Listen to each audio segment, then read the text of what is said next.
and welcome to my YouTube channel. I'm Rapele Mudutle Style Avenue, aka the King of Couture. Welcome to my YouTube channel, y'all. So I have decided that I wanted to do a one-on-one conversation with you guys where more or less we have a conversation about the personal things that you guys want to know, and also just not moving away from being followed by cameras. So I decided to do something more close up and looking different.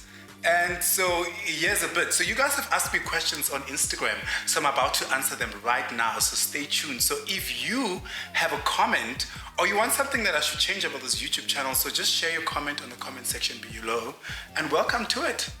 Rapele Mudutle Style Avenue. So these are some of the questions that you guys have asked me that you guys want to know. So I decided to answer these questions because sometimes when I post a story or just minding my own business, and then I get DMs on, hey Rapele, blah blah blah blah blah blah blah. So I decided to have this conversation with y'all to just clarify a few things. So I hope I'm not sounding too rude. Am I sounding too rude? Are you sure? Well, that's the plan. So I have a question from Mamo _ X Mamo X _ X Mamo X _ Mamo X. So she says, where did it all start? Well, everything started in my brother's garage. In 2013, just after I graduated my diploma in fashion, I decided I worked for a couple of fashion, houses like Stone Cherry, La Collegione di Conte, which was an Italian fashion couture bridal boutique in Santon, in Michelangelo, right next to David Clale. So then I decided to, start my own business really, from the foundation that I've received from Kensani, and just running my own clients while I was still in tertiary. Then I decided to start my own thing, went into my brother's garage, and that's where Rapele Mudutle started. We started dressing a couple of celebrities. We kind of collaborated with a couple of stylists. I know I started working with Jose Lisejo, hooked me up with Bonang. We had a fashion show, took the collection. Bonang wore the pink dress and the pink hat, and the rest was hits. The rest was history. The rest was history, and that's just how everything really started. From just collecting a couple of clients, focusing on craftsmanship, and being very specific in the kind of direction that I wanted to go with, and selecting the kind of people that I wanted to collaborate with, and that's just how I started my brand. And then the next question comes from Denise _ Mkabela. And then she says, how do you stay focused and creative? So I have met Denise a couple of weeks ago, and I was very, very impressed with you, darling. The kind of insights that you had in regarding to the industry and on how as brands, we need to collaborate and come together as a collective. That really, I got home and I got thinking, and I was like, where has this girl been all my life? But however, is that how do I stay focused and creative at the same time? I think focused and being creative is just one thing. It forms one story. For you to come up with the best collection as a designer, or come up with the best artwork as an artist, you have to be focused on where your inspiration comes from, and how did you draw your inspiration for you to come to the final product, and really just the thought process and actually making the final piece that acquires you or requires you to be very focused and really make sure that your head is online, it's on the right game, and I mean you are focused in, I mean, the right things to making sure that you execute it the right way. And it can be a bit confusing, especially if you see now with social media. You see Bonang booming, you see Mihlali booming, you see Urapeleng booming, and you think that it's easy, and it's not. So, I mean, for me, that took me about 6 or 4 years behind the scenes before I actually started booming. So, but that took a lot of creativity, that took a lot of focus in me making sure that my brand is headed to the right direction that I want it to be. So, being focused and being creative at the same time, I feel like it forms part of a sentence. And I mean, having the two and knowing how to balance it and making sure that everything is in precision in what you are trying to achieve as a brand. I mean, and also just taking inspiration from different international brands like a Kim Kardashian on how she runs her business. I mean, we have keeping up with the Kardashians, I mean, and how they, you know, have built their brand to becoming a multi-billion-dollar business. And that's the kind of insight that you see on television, and you have to take that information and use it constructively to build your own brand. Onolo_Mashilo asks, okay, wait, the question was uncalled for, but I'm not going to read out the question because it was rather PG and everything that, you know, we don't want to hear about. And then she says, the question was rather uncalled for. What drives you to be so well accomplished? Well, I mean, I suppose it's how you look at it, what is being well accomplished. So I go with the basis of, you know, being comfortable in my creativity, and I go with the basis of always trying to humble myself, even though how much I have achieved. And I go with the basis of, you know, understanding, you know, the greatness of teamwork and understanding the greatness of, I mean, the one who's above, which is the one that directs us, which is, I mean, the Almighty. So, I mean, all of those things, the talent comes from Him, and then I have to use it in, you know, knowing how to work with others and learning how to humble myself, and yeah, and take it from there. I think you don't have to overcomplicate it. It doesn't matter how much you have been blessed in life. You always have to, you know, remember the fundamental foundation that we were taught when we were growing up, is that you always have to be kind, and you must always, I mean, focus, and also don't have too much ego, and the rest is history.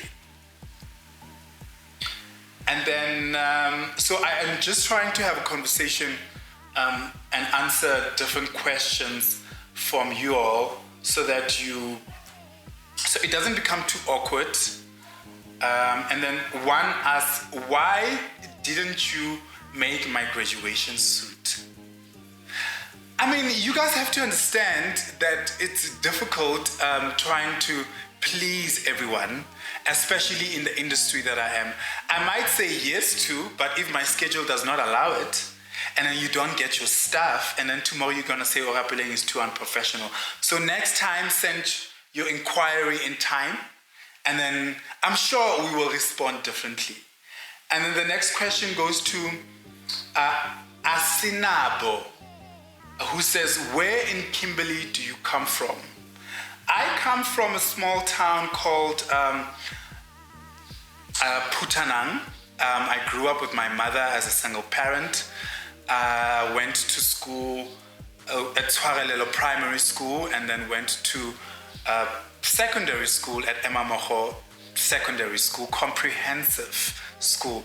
It's a public school, so that's just where I grew up. I grew up, I mean, around a lot of creative people in Kimberley, and just being around people just want to manifest creativity and greatness. And that really has been a humbling background for me to kind of more or less move on to the big city and become a famous designer. Well, I don't think I am yet, but I'm getting there. And then Isaac_Tiro says, hey boo. Hey boo. And then she says, what pushes you to be so strong and big yet so humble? And I've got so much love for you. So, I mean, it's really easy. You know, I was taught to, you know, always humble myself, no matter how much I have accomplished. I mean, in my, you know, line of work. So my mother always used to tell me that, you know, the people that you are around, you know, should be the people that grounds you. So when I came to Pretoria, I, you know, found a family and that accepted me, and I've been a part of them, and they have been a fundamental value to my success, because, you know, the more humble you are, the more greater you become. So it doesn't matter how much you have accomplished. I mean, being a diva, I know we have worked at a whole lot of divas. You just have to humble yourself, and when you are more humble, then the more warmer people are to you, and the more successes you get. And then KG_Letsebe says, are you okay? Sending love and light. Thank you, boo. I mean, as you all know, well, some of you know that I have lost my brother, I think 2-3 weeks ago.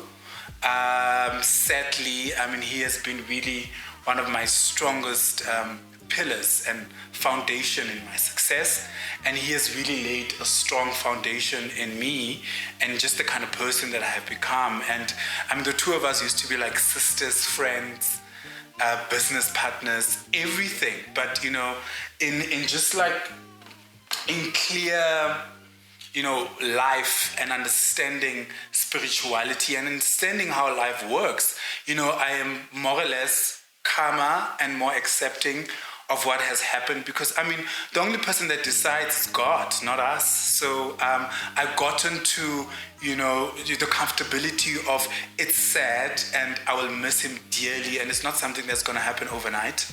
But I mean, I have accepted that he is resting and he's much more in a better place. You know, Somizi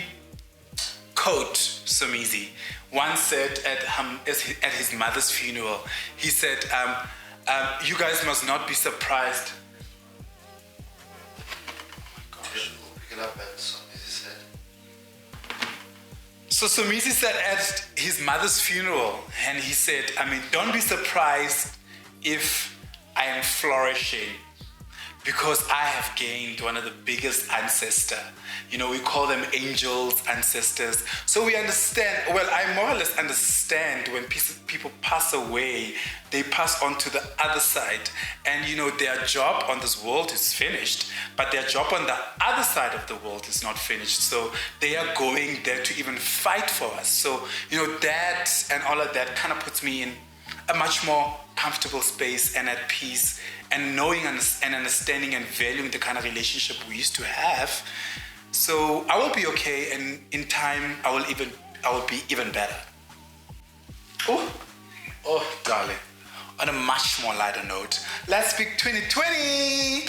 I know everyone has been, you know, contemplating and wanting to ask what's happening, because I've been so quiet due to COVID and, you know, funerals. Ooh, darling, it's been quite a year. So yeah, we're working on couture. Couture is definitely coming up. So it's something you could not expect, something completely different just because of COVID. I mean, we can't have shows. So doing something within the digital space. It should be launching soon. And then food for thought. I always just like how Somizi leaves us with like a goodie bag on his cooking show and his radio show, you know, to go home with. So us as the LGBTQI community, you know, I have a message for you. I feel like it's time for us to occupy space, you know, in our creative spaces. You know, for the longest time we've been behind the scenes. Let us, you know, let our voice be much more louder, you know, and making sure that we cement ourselves and making sure that, I mean, you know, we become, I mean, global phenomenals like James Charles, Jeffree Star. They are already doing it. I mean, they've got like billions of did I? Billions? No, actually millions. Yeah, millions of followers on YouTube, and that's just how they make their living. So let's occupy space. I mean, in the digital space, I mean, social media has made things quite easy for us. Well, not completely easy, but better. So let's use that and make sure that, you know, our voice is much more louder. So there you have it. Thank you for tuning in and having this conversation with me. If you have anything that you feel like I need to change, or any comments on what you want me to do or what the next video should be, just share your comment on the comment section below. Thank you. Good night and God bless.